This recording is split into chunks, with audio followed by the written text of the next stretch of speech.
বন্ধুরা, আজ আমি রান্না করব দেশি ভুঁইফোড় বা মাশরুম। প্রথমেই আমি মাশরুম বা ভুঁইফোড়গুলো ছোট ছোট করে কেটে নিয়েছি।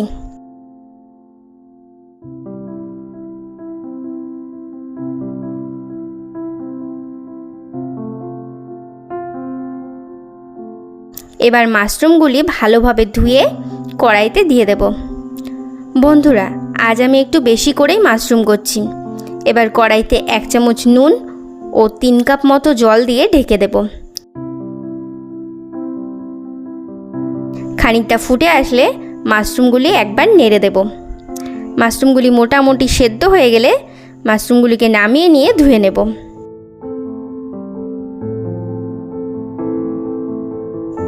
মাশরুমগুলি অবশ্যই জল ঝরিয়ে নিতে হবে। দেখতেই পাচ্ছেন এটি প্রায় সেদ্ধ হয়ে গেছে। এবার মাশরুমের মশলা রেডি করে নিচ্ছি। নিয়ে নিচ্ছি 2টি পেঁয়াজ কুচি করে, একটা টমেটো এটিকেও কেটে নিয়েছি। নিয়ে নিয়েছি 2টি পেঁয়াজ, এগুলি পেস্ট করে নেব। জিরে 2 চামচ, আদা 3 থেকে 4 টুকরো, রসুন 10 থেকে 12 কোয়া এবং গরম মশলায় নিয়েছি 2টি দারচিনি, লবঙ্গ 2টি, এলাচ 3টি, এগুলি সব পেস্ট করে নেব। এবার 4টি আলু ডুমু ডুমু করে কেটে নিয়েছি। কড়াইতে তেল দিয়ে দিয়েছি। তেল গরম হয়ে গেলে আলুগুলি দিয়ে ভালোভাবে নেড়ে নেব।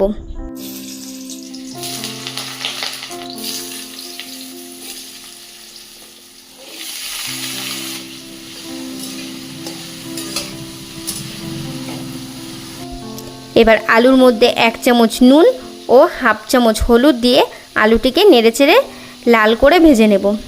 আলুতে নুন ও হলুদ দিলে আলুটি তাড়াতাড়ি ভাজা হয়ে যায়।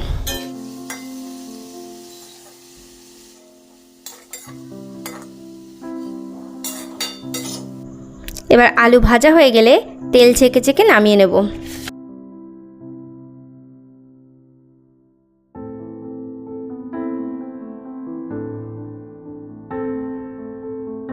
কড়াইতে আর একটু তেল দিয়ে তেল গরম করে নেব। আমি কম তেলে দিচ্ছি, আপনারা চাইলে বেশি তেল দিতে পারেন। এবার পেঁয়াজ কুচিগুলি দিয়ে ভেজে নেব।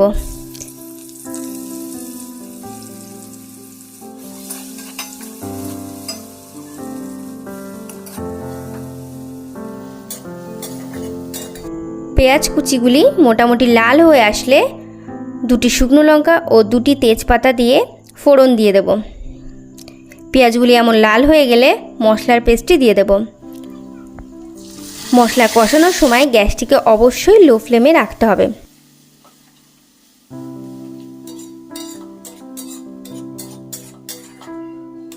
এবার মশলাটি একটু নেড়ে ছেড়ে 2 চামচ হলুদ এবং 2 চামচ ধনে গুঁড়ো ও 2 চামচ নুন দিয়ে ভালোভাবে কষিয়ে নেব।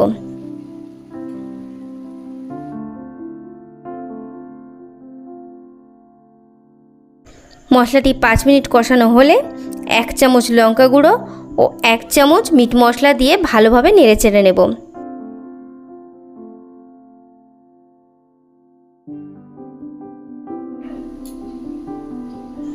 মশলা থেকে তেল ছাড়তে শুরু করলে মাশরুম বা ভুঁইফোড়গুলি দিয়ে ভালোভাবে মিশিয়ে নেব।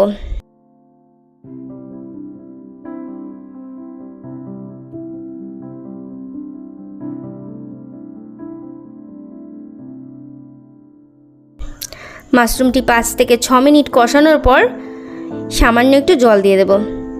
আমি সামান্য একটু জল দিয়ে দিচ্ছি যাতে মাশরুমের মশলাগুলি পুড়ে না যায় এবং মাশরুমটির সাথে যাতে মশলাগুলি ভালোভাবে মিশে যায়। এবার আলুগুলি দিয়ে ভালোভাবে নেড়েচেড়ে নিচ্ছি।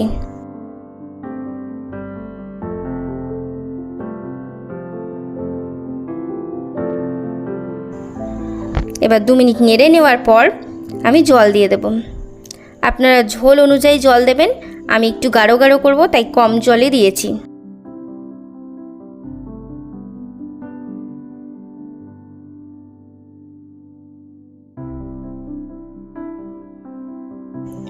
জল দেওয়ার 5 থেকে 7 মিনিট পর নামিয়ে নিলেই প্রস্তুত মাশরুম বা ভুঁইফোড়ের নতুন রেসিপি। বন্ধুরা, ভিডিওটি ভালো লাগলে লাইক, শেয়ার, কমেন্ট করতে ভুলবেন না। চ্যানেলে নতুন হলে সাবস্ক্রাইব করতে ভুলবেন না। ধন্যবাদ।